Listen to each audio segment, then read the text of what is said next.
5% हुई है। पिछले अनेक सालों में 2 या 3% ही ग्रोथ होती थी।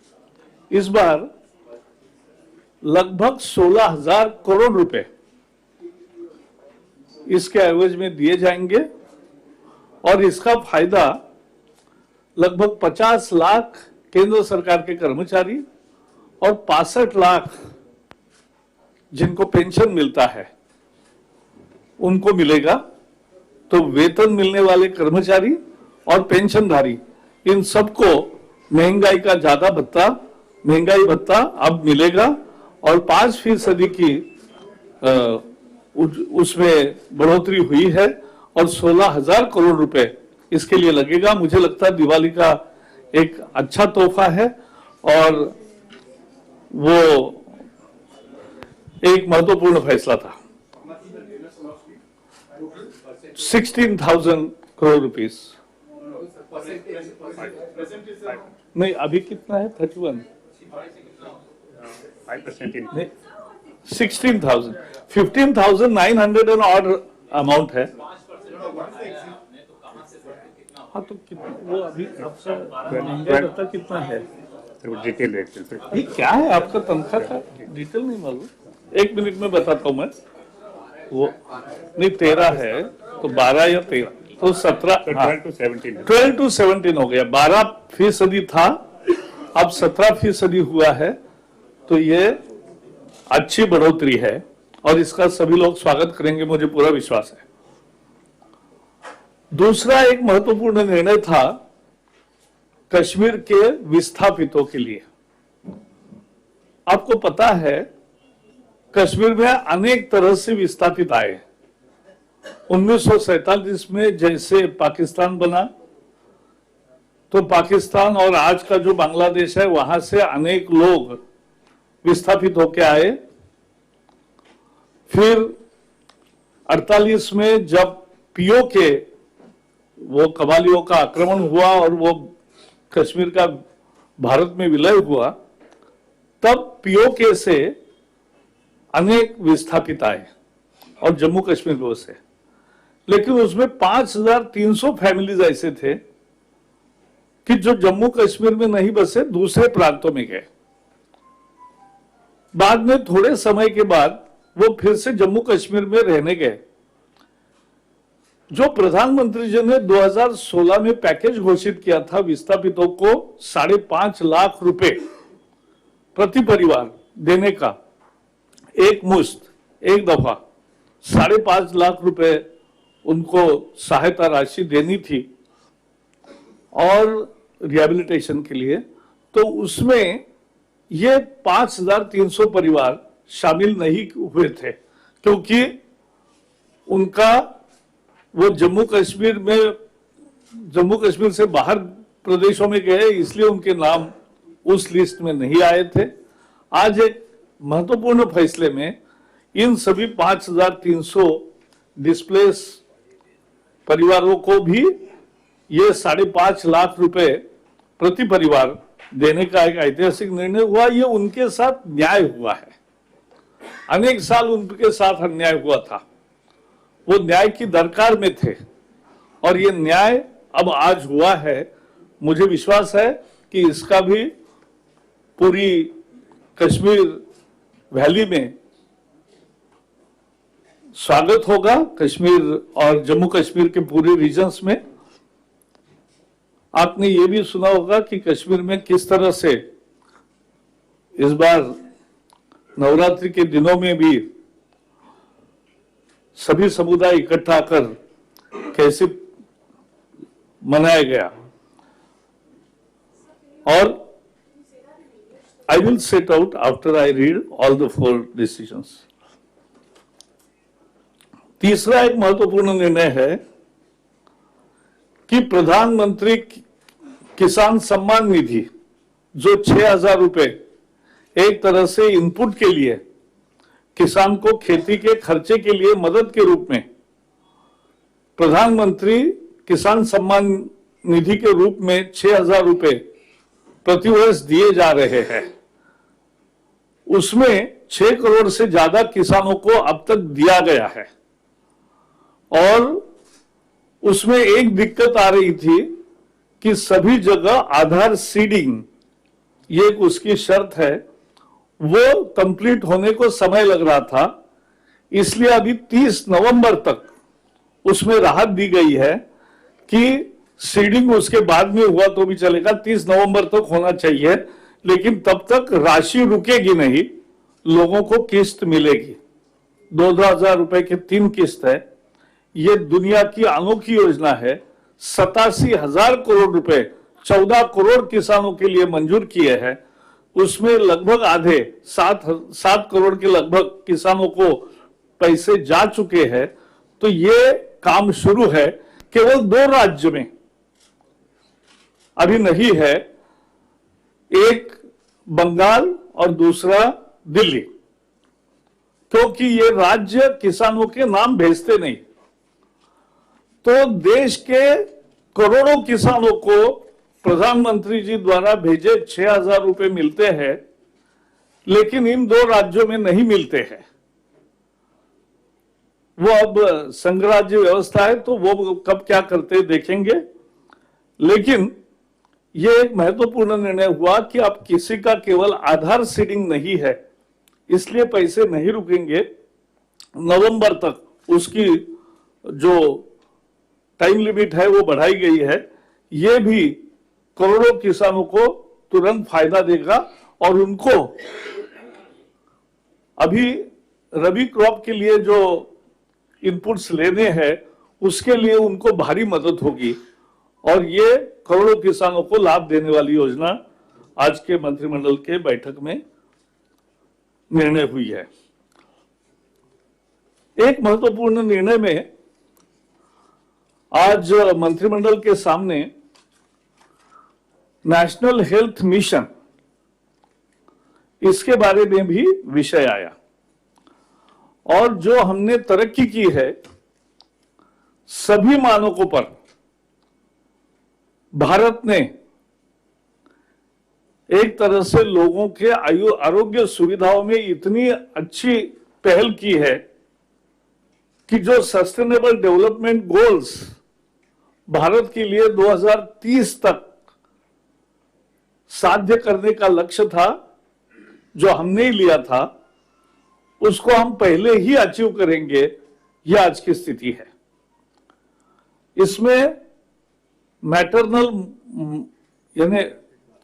मैटरनल मोर्टेलिटी रेट जो है वो पहले हर 5 साल में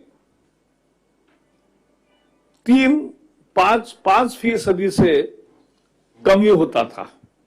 अब यह 8% से कम हुआ है 2011 से 16 तक। तो इसका मतलब है कि 50% ज्यादा रिजल्ट आया है और आज ये दर 130 रहा है, तो बहुत कम हुआ है, पहले ज्यादा था। इन्फेंट मॉर्टेलिटी रेट, जो अर्ली चाइल्डहुड या इन्फेंट मॉर्टेलिटी रेट जो होता है, इसमें पहले 3% से ज्यादा होता था कमी, अभी 5% से हो रही। यहां भी 1.5 गुना ज्यादा तरक्की भारत ने अचीव की है और इसलिए यह दर 33 पे आया है। 33 यानी 33 बच्चों की मौत 1 लाख आबादी में 5 साल पहले इन्फेंट मोर्टेलिटी होती है। हमें तो बहुत अचीव करना है, लेकिन बहुत अचीव कर चुके हैं, ये इसका संदेश है। 5 साल के पहले मृत्यु होने के दर में घटौती उपायों के चलते पहले लगभग 4% होती थी, अब 5 साल में 6.5% कटौती हुई है। तो ये भी 1.5 गुना ज्यादा सफलता मिल रही है। अब ये रेट 37 है। मलेरिया, वर्ल्ड हेल्थ ऑर्गेनाइजेशन भी नवाजा कि जो 10 देश मलेरिया के बहुत ही ज्यादा जहां प्रचलन था, उन देशों में भारत शुमार था। लेकिन अब पिछले 5 वर्षों में एनुअल पैरासाइट इंडेक्स में भी जो पैरासाइट इंडेक्स 0.06 था वो अब कम होके 0.03 आया है। ये अच्छी खबर है। और ये देश भर में मलेरिया कम हो रहा है, इसके लिए वर्ल्ड हेल्थ ऑर्गेनाइजेशन ने भी प्रशंसा की है। 10 लाख आशा वर्कर्स को उनका जो मानधन था उसमें दुगुनी वृद्धि की, 1,000 से 2,000 रुपए की है। उनको अन्य सुविधाएं देने का भी निर्णय हुआ है और लगभग 5 लाख गांव में जन आरोग्य योजना की कमिटियां बनी है। वेलनेस सेंटर 21,000 बने हैं, 40,000 इस साल में बनेंगे। और आयुष्मान भारत योजना जो सबसे महत्वपूर्ण योजना है गरीब के लिए, उस आयुष्मान भारत के लिए 31 लाख से ज्यादा लोगों को हॉस्पिटल में इलाज मिला है आज तक। अभी 31 और 3.5 करोड़ से ज्यादा लोगों को, परिवारों को कार्ड मिला है और ये गति से अभी बाकी परिवारों को तक भी पहुंचेगा। इसमें भी केवल 2 राज्य सहभागी नहीं हुए हैं, बंगाल और दिल्ली। तो पूरे देश में गरीब जनता को 5 लाख रुपए का संरक्षण मिलता है, लेकिन बंगाल और दिल्ली के गरीब लोगों को नहीं मिलता। अब संघ राज्य है, देखते हैं कब क्या आगे होता है। लेकिन इसका महत्व यह है कि जो सस्टेनेबल डेवलपमेंट गोल्स है, जो लक्ष्य भारत ने आरोग्य के क्षेत्र में लिए थे, राष्ट्रीय आरोग्य मिशन की गतिशील अमल के कारण हम उन्हें जल्दी साध्य करेंगे, ये मुझे पूरा विश्वास है। Today cabinet met under the chairmanship of Prime Minister Narendra Modi, and in a major decision, it has increased dearness allowance by 5% of central government employees and pensioners. It will benefit nearly 50 lakh central government employees and 65 lakhs, 50 lakh central government employees and 65 lakh central government pensioners. It will entail upon nearly 16,000 crore rupees. And this is the highest in a way, 5% rise in one go. And more importantly, on the eve of Diwali, this will be paid from July 2019. And this will bring cheers to the working classes because central government is achieving many milestones in various sectors, and it is the contribution of central government employees to all these achievements, and therefore this decision was taken. Second decision is historically important for Kashmir and Jammu Kashmir region. In Jammu Kashmir, there were various 3 types of displaced families came. First lot came after 47, immediately after partition. The second came after Pakistan's, after Kashmir's assimilation in India,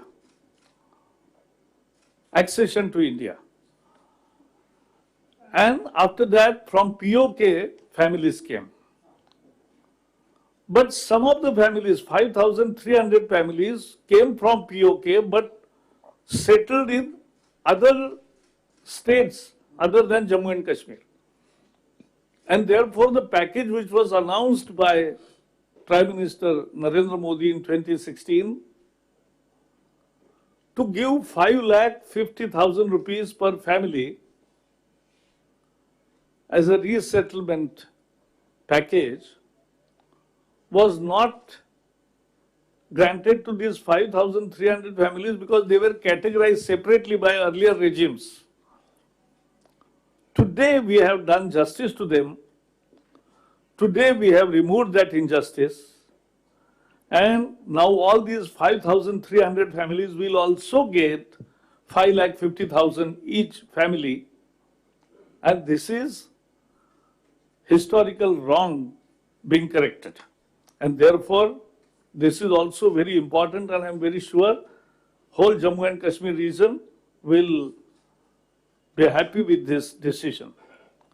In a third decision for millions of farmers, after finding out that there is some difficulties in some states for seeding of Aadhaar account for their applications, we have extended the Aadhaar seeding limit up to 30th November. And therefore, millions, because of non-seeding, who were not getting this 6,000 the Prime Minister Kisan Samman, will get. Because this is on the eve of Rabi season, they get timely assistance. Because this is unique scheme where 14 crore farmers are getting 87,000 crore rupees. And already more than 7 crore farmers have got it. Though only 2 states which have not joined this scheme or which have not submitted their details are West Bengal and Delhi. So, farmers from all over the country are benefiting, but farmers from West Bengal and Delhi are deprived. So, this is one important decision for farmers. And in the last important decision is that the progress in National Health Mission was reported to the cabinet today, and we are happy to announce that the sustainable development goals set by India for itself to be achieved by 2030, we will achieve much early. Because maternal mortality rate, infant mortality rate, under 5 mortality rate have come down with more fast pace. Malaria, we were among the 10 countries which had more infections of malaria, but the National Health Mission implemented throughout the country has resulted, and the malaria incidences has declined to a large extent. And World Health Organization has also appreciated India's efforts in removing malaria from its country. And ASHA workers, 10 lakh ASHA workers who are the main change agents are also rewarded. The Mandhan, which has been increased by double from 1,000 to 2,000, and they will get additional facilities also. At the same time, the community participation, the committees are existing in 5 lakh plus villages, and they are working good and achieving these results. Vaccination is more. There are 21,000 wellness centers and over 40,000 will be established this year. And more than 31 lakh patients have taken health services through hospital during this in Ayushman Bharat. Again in Ayushman Bharat, the whole country's poor are benefited, but only 2 states have not participated. They are West Bengal and Delhi. So, poor sections from West Bengal and Delhi don't get benefit of Ayushman Bharat. But I am sure ultimately states will relent and submit the necessary information and will join the scheme. That's all from my side. धन्यवाद sir. I think कुछ question हम ले सकते हैं. Yes, please. Sir, you said that the farmers whose account has not been seeded by 30th November, they will get the Pradhan Mantri Kisan Samman Nidhi. Some of the farmers have already get second installment. So Some have got third installment third also. installment. So this means all the three installment will be All the given? three installments. All three. Nee, that is, there is a bylaw, when they join, they get the next installment. Okay. Yes. Wait, just one मुझे minute, लगा आपके सवाल आज please. समाप्त थे. Yes, please. Sir, Just 1 minute, please. sir, हाँ बताओ ना. in the previous cabinet meeting, there was a proposal to offload government shares in TCIL, ITI. There was no briefing, no release. So will you kindly confirm or enlighten us in that regard? No, I'll also have to check up, because last time we did not had a press conference. It was late night. Yeah. नहीं, हाँ हाँ हाँ. और हमारी सनातन परंपरा रही है एक पूजा प्रक्रिया अपनाने की. वहां पर रक्षा मंत्री राजनाथ सिंह ने भी नींबू और नारियल ओम लिखकर किया, लेकिन विपक्षी दलों को इस पर अंधविश्वास नजर आ रहा है, खासकर कांग्रेस को. अब कांग्रेस को क्या लगता है, इसका मैं क्या जवाब दूं. वो भटक गई पार्टी और हर देश अपने तरीके से लेता है कोई भी, और अपने देश में शस्त्र पूजा की और विजयादशमी की एक परंपरा है पूरा, तो इसमें कोई गलत है नहीं. Yeah, just 1 minute. डेनमार्क जाना था, आरोप लगा रहे हैं कि केंद्र सरकार ने परमिशन नहीं दिया डेनमार्क जाने के. आप मुझे बाद में मिले, लेकिन वो मैं बताऊंगा. यानी केंद्र सरकार, वेस्ट बंगाल के मंत्री जा रहे हैं ना, तो मंत्री लेवल का या मेयर लेवल का कॉन्फ्रेंस है, but I will tell you afterwards. Yes, please.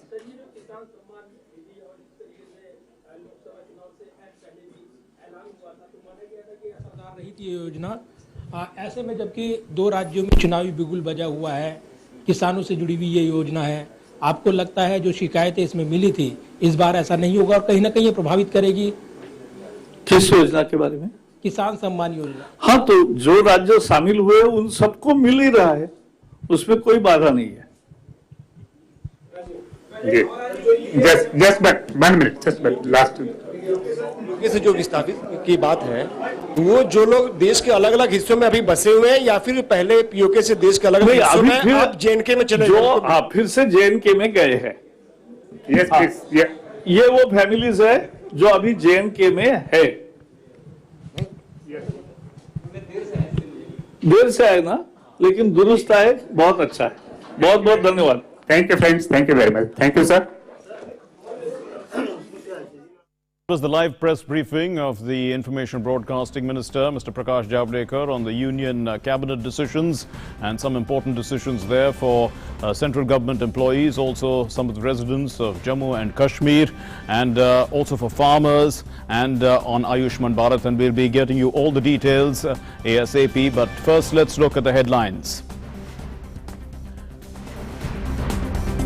Chinese President Xi Jinping to visit India from October 11 to 12 for the second informal summit with Prime Minister Narendra Modi. The summit is to provide an opportunity for the two leaders to continue their discussions on issues of bilateral, regional and global importance, and both the nations are celebrating their 70th year of diplomatic ties.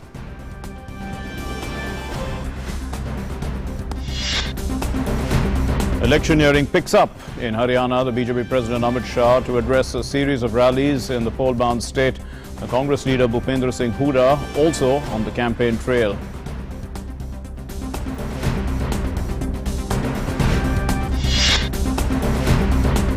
In Jammu and Kashmir, today is the last day for filing of nominations for the election to chairpersons of block development councils, and scrutiny to take place tomorrow.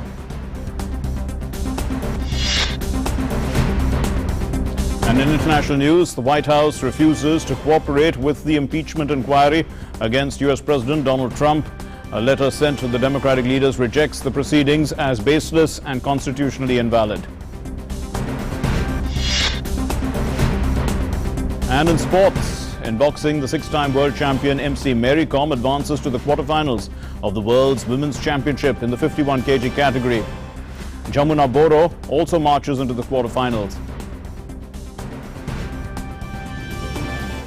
Let's begin with our top story. The Chinese President Xi Jinping will be visiting India, and that will take place from October 11 to 12, 2019. It's for the second informal summit. The two leaders had their inaugural informal summit in Wuhan, if we recall, in China, which happened on the 27th and 28th of April last year. And the forthcoming Chennai informal summit, as it's been called, will provide an opportunity for the two leaders to continue their discussions on the overarching issues of bilateral, regional and global importance, also to exchange views on deepening of India-China closer development partnership. In a conciliatory message ahead of the President's visit, the Chinese ambassador to India said that China stresses on jointly maintaining peace and tranquility along the border before a final settlement on the issue is found, noting that it is normal for neighbors to have differences. We are striving for a fair, reasonable, and mutually acceptable solution to the boundary question.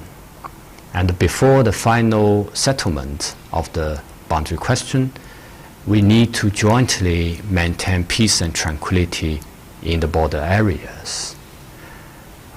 Here I would like to point it out that it is normal for neighbors to have differences. Well, speaking about the informal meeting between the two leaders, the ambassador said that there has been indication that the second informal summit between Prime Minister Modi and President Xi Jinping may focus on ways to further enhance peace and tranquility along the border. I may say that over the past year after the Wuhan summit, the two sides have actively implemented the important consensus reached by the two leaders. And we are upgrading and improving the quality of China-India relations. And on trade relations, the ambassador asserted that both the Asian giants should forge greater cooperation to boost trade and investment. China and India enjoy huge potential and broad prospects for economic and trade cooperation. So we from China encourages Chinese companies to invest in India and hopes that India will provide a more fair, friendly and convenient business environment for Chinese companies to operate in India. Meanwhile, China has significantly modified its position on the Kashmir issue by omitting its recent references to the UN Charter and Security Council resolutions to the matter. The Chinese Foreign Ministry spokesperson said that New Delhi and Islamabad should take the bilateral route to resolve all issues.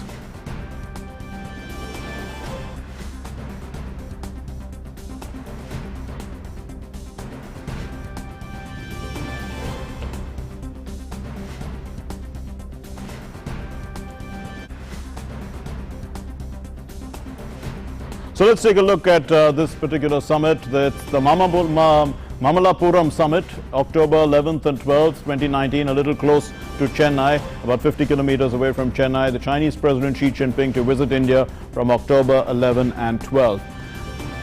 What's at focus? It's the second informal summit between the Prime Minister Narendra Modi and the Chinese President.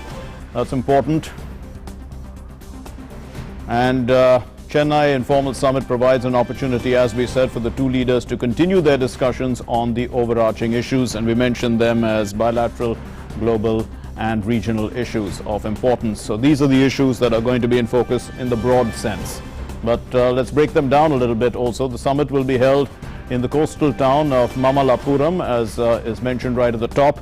It's a very picturesque town, it's a temple town, and it will deepen the India-China closer development partnership. That's the focus. It's going to deepen that. The inaugural informal summit, as we remember, was in Wuhan in China last April. And trade, defense and border issues are expected to come up. Trade, defense and border issues are expected to come up. CBMs, which are confidence building measures for India-China border, may be an important component of the talks. As the ambassador himself had said, China supports bilateral resolution to Kashmir issue between India and Pakistan, an important statement that came out before the meeting. China omitted the references, as we mentioned earlier, to UN and UN Security Council resolutions, and that's a change in stand. Sources say that no question of discussion on Article 370 unless the Chinese president wants to understand India's stand. India and China have stated their positions on the boundary maps in Ladakh, and those positions have not changed. Police have announced traffic restrictions due to the VVIP movement in Tamil Nadu.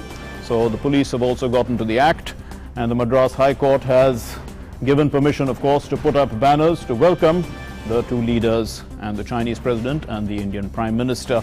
Well, Wuhan summit took place after a 73-day long face-off in Doklam, so that's the context of the last summit. Now let's also understand this particular aspect, because trade is one of the big issues, and the RCEP issue between India and China in the trade, India-China. The RCEP is a proposed trade pact between the 10 ASEAN countries and their 6 FTA partners. So that's what RCEP is. And what is RCEP? What are those FTA partners? We must remember who they are. Australia, China, India, Japan, Korea, and New Zealand are the partners. So the proposed trade grouping accounts for what? 25% of global GDP, 30% of global trade, 26% of FDI flows in the world, and 45% of the world's population, almost half the world's population here. And PM Modi chaired a meeting on Monday to decide New Delhi's stand on the RCEP deal. So that was an important meeting that took place on Sunday. The summit between Xi Jinping and Narendra Modi at Mamallapuram and the RCEP, that's the Regional Comprehensive Partnership Ministerial at Bangkok, are being held at the same time. They're happening at the same time. The cause of some concern in the RCEP is not ASEAN, but China's presence in the RCEP. So China's presence there is a concern, because India has a trade deficit of $53.6 billion with China and about $105 billion with RCEP. So what does this do? Liberalization of tariffs could lead to a surge in imports, harming the domestic industry and also our Make in India program. So China has, non-tariff barriers that favor its own state enterprises over the foreign companies, so they are pretty safe from this FTA. But China is keen to offset the impact of its tariff war with the US. And how do they do that? They can probably look at India, because China is keen on higher market access to India. So there's something on the table here to negotiate. And China is dominant, we know, in RCEP. China is subject also to MFN tariffs, that's from the WTO, tariff rates on most favored nation tariff rates on its exports to India. So China's trade surplus is pretty high. It's about 56 billion US dollars. So that's pretty high, and trade surplus with India, that is. And China has broadly been exporting what? Semi-finished or finished products, and it's been importing raw materials and intermediates. So that's the situation as things stand. That's the context with which this meeting is taking place. So let's discuss this with our guests in the studio, and we are joined by Pinak Ranjan Chakravarti, former secretary in the Ministry of External Affairs, and Professor Swaran Singh, expert on China. Thank you very much, gentlemen, for being with us. Ambassador Chakravarti, let's start with you. So what do you think? I mean, we've listed out the trade issues. How serious are they? Well, the trade issue has always been bothering us for quite some time, given the huge trade surplus that China enjoys, primarily because it follows very restrictive trade policies. There are two, different systems. China is a one-party authoritarian system, yes, whereas India is the world's largest democracy. So I think we face a problem in entering the Chinese market, particularly because of non-tariff barriers. I'm not arguing here that trade has to be balanced, But I think there is a case for our products to gain entry into the Chinese market. And there is a need to address the trade imbalance. The other big trade issue that is on the horizon is the RCEP. As you have pointed out, it is going to be quite a blockbuster in terms of a trade deal.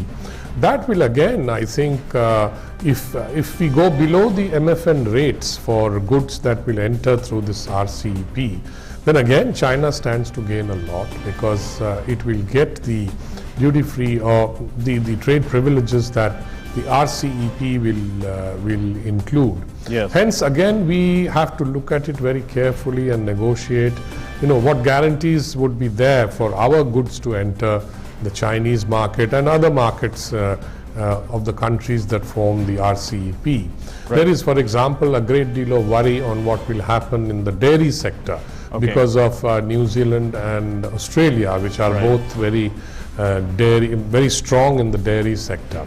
Now, you see, the problem is that New Zealand and Australia are developed countries, whereas their methods of farming is industrial scale, even in the dairy sector. Whereas ours is more dependent on small scale farmers and families owning a few cows or buffaloes, and then Amul, for example, how it collects milk from various places and produces dairy products. So I think that is we have to look at that and see how we can insulate the impact of the RCEP on the vulnerable sectors of our economy. And Professor Swarn Singh, how exactly can that be done, and to what extent can this sort of a discussion show up at an informal summit between the Chinese president and the Indian Prime Minister? As you just mentioned, it's an informal summit. So the very nature and structure of the meeting is such that it's not supposed to be agenda driven. And India, and particularly Chinese society, has this culture when the great leader in such meetings does not discuss brass tacks. He is supposed to discuss the philosophy, the future direction, and very broad issues. Nevertheless, if you saw in Wuhan, three things came out very clearly. One was projection of bonhomie of two leaders. They had a boat ride, they had a walk in the trees. Two other things was, one decision that these two leaders will now be giving strategic direction to their forces on the border to ensure peace. Right. And second was an entirely new model that was presented by Xi Jinping and accepted by Narendra Modi, Indian Prime Minister. It is called 2+1 model, where China said if India is not happy with our Belt and Road program, then we could treat India in a new model of India-China being equal partners in investing, working in third countries. And these things come out several weeks, months later from the common understanding that emerges from such discussions. Okay. And if you notice today, the decision that we know of is that the first meeting of two leaders will be their walk in UNESCO recognized ancient monuments of 5th, 6th and 7th century. Right. Immediately focus on how relations of China and India were starting from ancient times. And during those centuries, India had security, defense, trade, commercial, people-to-people relations with China and several other Southeast Asian countries, which changes the focus. The frame in which two leaders will then meet next morning is to say that in this long history of China and India, what will be their leaders, these two leaders' place in it, which makes them see things very differently. Which means that several minor irritants are not going to be taking a lot of their time. They will be focusing on, and you mentioned of RCEP as one big issue, they will be looking at these issues, and trade deficit of course will be an issue, but they have decided no clear statement at the end of the meeting, no press briefings. Two capitals will have their briefings given by officials as to what happened in these meetings. They will talk about regional issues, global issues. So it's very broad understanding, outcomes of which will come out over a period of time, and I think deficit is an issue which has been there for about a decade plus. And when we have seen this enormous rise in China's trade with India in the last 3, 4, 5 years, which is now crossing $100 billion finally, it's fundamentally a major increase in Chinese exports to India, and Indian exports have grown but very at a slower speed. And that is a problem which is then replicated in India's relations with 11 out of 16, I should say 15 member nations plus India of RCEP, where India again has a deficit problem. So these are countries which are largely export driven economies, and they have been really doing it in terms of expanding their exports worldwide. So China's exports worldwide has that deficit problem, not just with India. Okay. And the biggest one is with the United States, which is having a trade war for a year now. Right. So I think they will have to find a solution. We had a very balanced trade until 1990s between China and India. But once the Chinese trade-led economy started booming, then it started becoming largely one-sided trade, which is not good in terms of overall principle of relationships. Fair enough. And it has to be balanced so Right. that they grow faster. Let's bring in so lots of Ambassador. non-tariff areas will have to be addressed by the Chinese Sure. to create facilitation for Indian companies and products to really exports to be increased from Indian side to Let's China. turn to Ambassador Chakrabarti. It's really a broad vision, Ambassador Chakrabarti, about where the relationship between India and China can go, the strong potential if the relations are peaceful. And if we look, contextually, the relations have actually been peaceful for centuries. In a sense, there's only really been one war that the two countries have fought, and this boundary question, as the ambassador of China was stating, it looks like it's being resolved slowly in terms of the confidence building measures and other issues. It appears that we're moving forward in that direction, isn't it?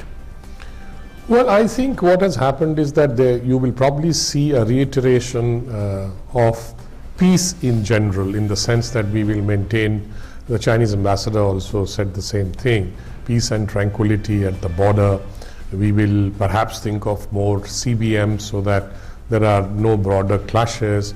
But ultimately at the border, I think because of patrolling by both sides, there is an element of conflict built into, because of the lack of understanding where the border is, because since we have not demarcated the border and we have conflicting claims, I think this will remain an issue. But I think it's good that the peace will be reiterated, so that the peace and tranquility agreement that we have with China, and it is true that not a bullet has been fired since the Nathula incident way back in 1967 or 8 or something like that. So I think that is a very important gain for the two countries. It is true also that in the long history of our relationship, this is probably a hiccup if you go back in history, and I think both countries realize that. Both are ancient civilizations. Right. And I think the very fact that the informal summit is going to take place in a place like Mamallapuram, which was the seat of the great empire which expanded Indian influence, religion into Southeast Asia and into China, is also a significant factor. I think this is a reiteration of the fact that, look, in history there are ups and downs, and at the moment China is rising and so is India. But I think we also need to point out that some of China's actions that have been seen as against Indian interests, they have to be rolled back. Okay. China also needs our market, for sure. It's involved in a huge trade war with the US, and what will happen is that then you have the Huawei 5G rollout, yes, which China can benefit from if it balances the relationship with India. But ultimately, I think there is a core problem in the relationship, apart from the boundary issue. The other core problem in the relationship is Pakistan, which is that China's unequivocal support to Pakistan on which they did in the UNGA, and of course the fact that it supports Pakistan's terrorism as well, because this kind of a support translates into Pakistan getting comfort and some kind of a support that it can continue with its terrorist activities against India. So I think India will certainly point this out. But Professor Swan Singh, the Chinese seem to have made a change in their stand just before this meeting, at least it appears so, stating that this relationship between India and Pakistan is bilateral and they have to sort out these kind of issues bilaterally.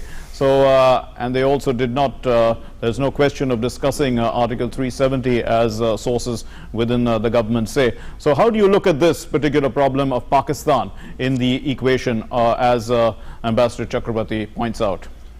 I think Chinese clearly understand that the relevance that they have in engaging Pakistan and the relevance that they have in engaging India. So we have to look at their response to the change of status of province of Jammu and Kashmir when we reorganized it into two union territories in terms of China's compulsions perhaps. They have to really kind of repose faith among Pakistanis that China would still stand with them. Of course, because of reorganization of Ladakh Union Territory, publishing of India's new UT maps, Chinese had to respond because they think they have a claim on some of those parts, they are in occupation of some of those parts. Of course, Indian Foreign Minister went there and explained them this is not any change as far as India's sovereign claims on the territory are concerned.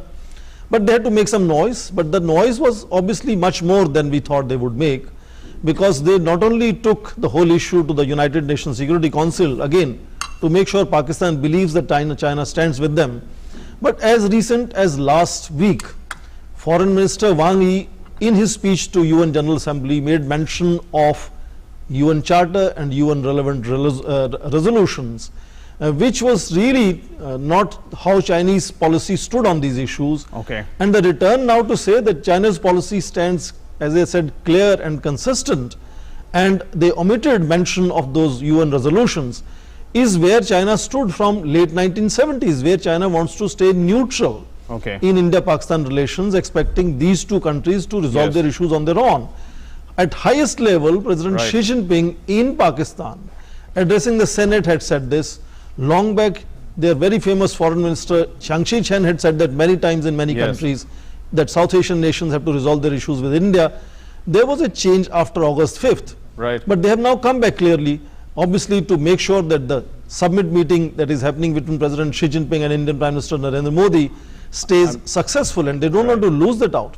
I'm so afraid they understand the we are a relevance little pressed for of India. time, Professor Swarn Singh. Thanks very much, both Pinakaranjan Chakrabarti and Professor Swarn Singh, for being with us here on Midday Prime and helping us understand the importance of this meeting that's going to take place in Mamallapuram in a few days. And we'll be looking forward to your views again when the meeting does take place. So now moving on to our next story then.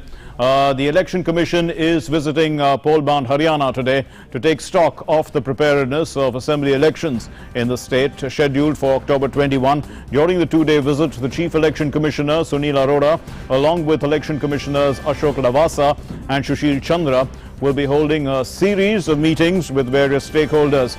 They will also hold meetings with the state's Chief Electoral Officer, police and representatives of various political parties.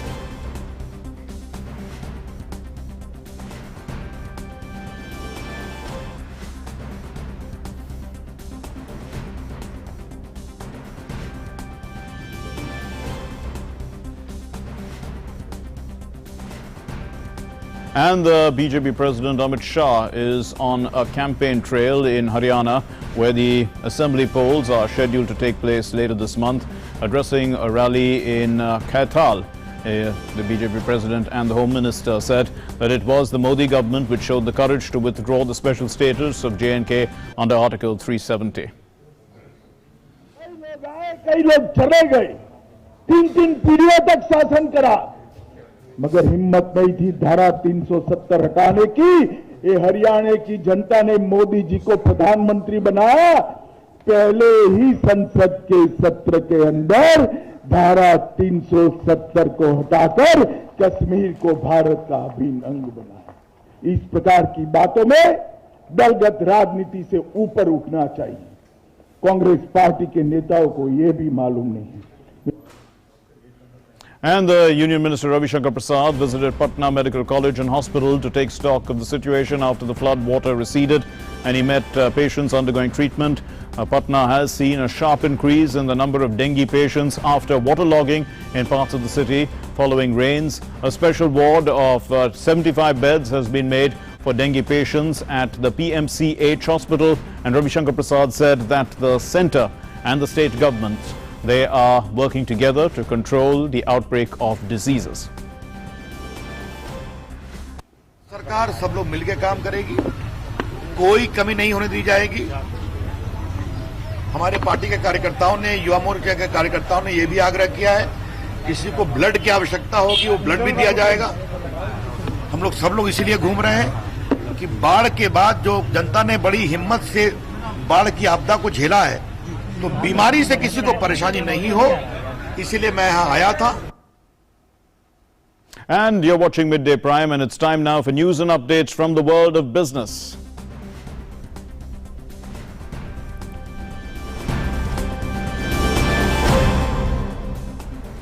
And my colleague Nancy has all those updates. Over to you, Nancy.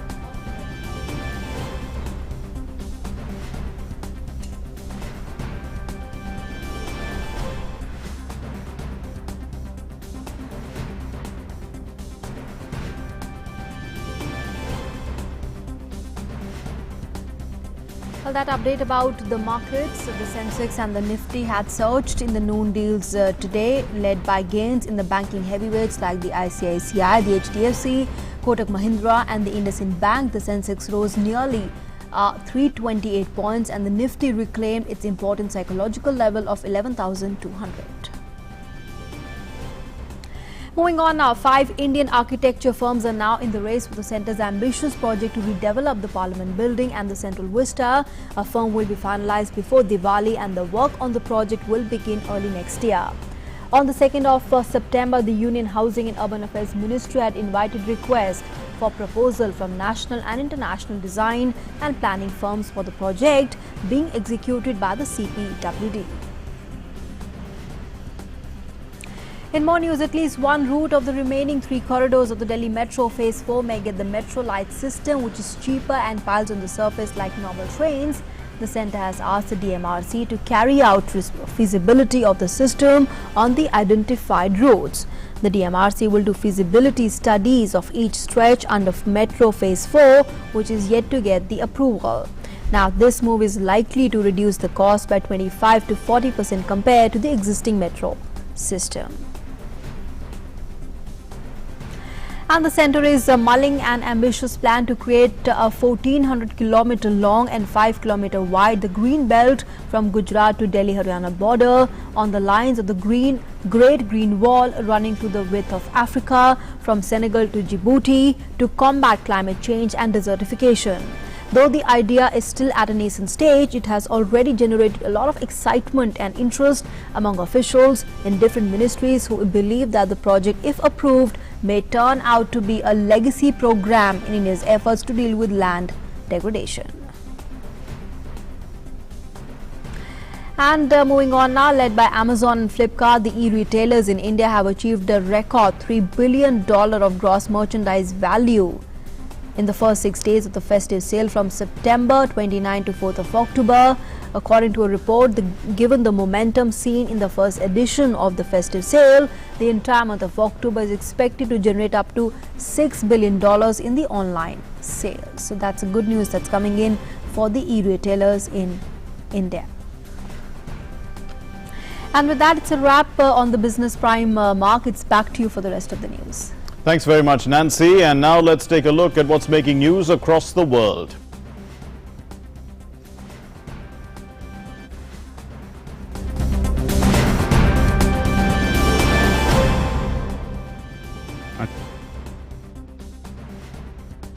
To cooperate with the impeachment inquiry against President Donald Trump.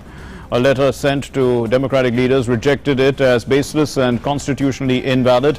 3 Democratic-led House committees are investigating Donald Trump, and this inquiry is trying to find out if the president held back aid to Ukraine to push it to investigate Joe Biden, who is running for the Democratic presidential nomination.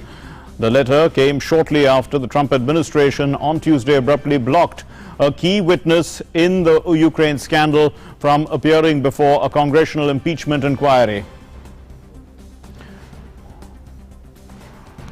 Now, Turkey has boosted its military positions on the border with Syria after finalizing preparations for a military push into northeast Syria. Convoys of trucks with armored personnel carriers, tanks, concrete blocks, bulldozers and diggers were seen heading to the Turkish border town of Akakakle, This happened yesterday, and the country has advanced in northeast Syria after the United States withdrew troops from the Turkey-Syria frontier in an abrupt policy shift. Meanwhile, President Donald Trump defended his move, saying that the Kurds, they had not been abandoned, and he termed them as special. Meanwhile, a large crowd of protesters gathered in the northern Syrian town of Tal Abyad, and they demonstrated against Turkey's planned offensive. So let's quickly get an update now from the world of sports.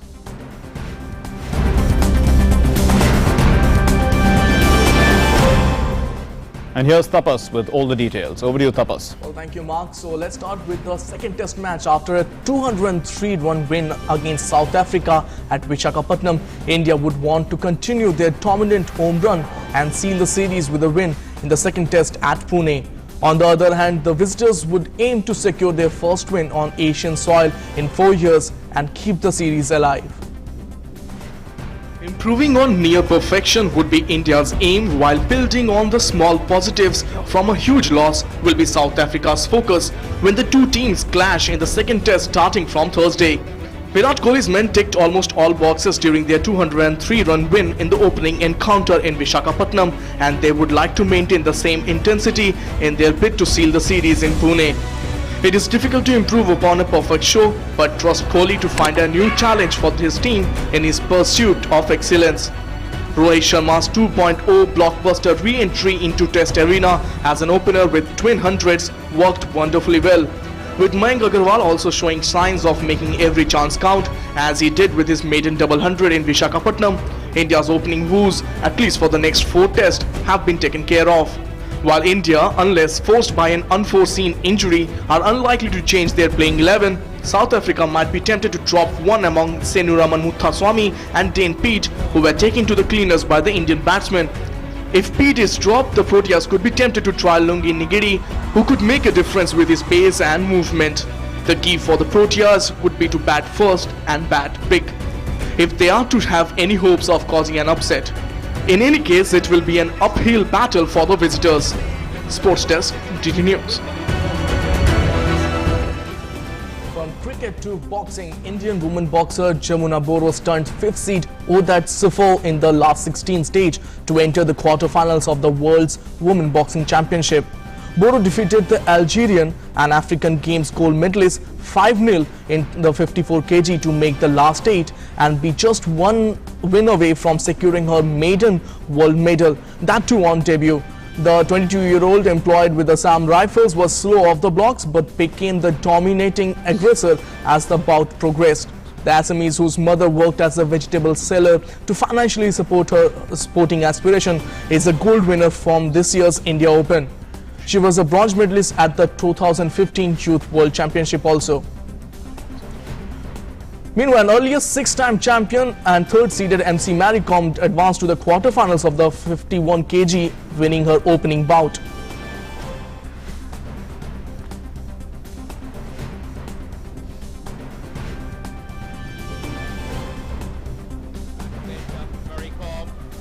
Well, that's all from Sports Prime. Mark, for more news and updates, back to you. Well, thanks very much, Tapas. And in fact, there is no more news and updates because that's all we have for you in Midday Prime today. Thanks very much for being with us. Namaskar.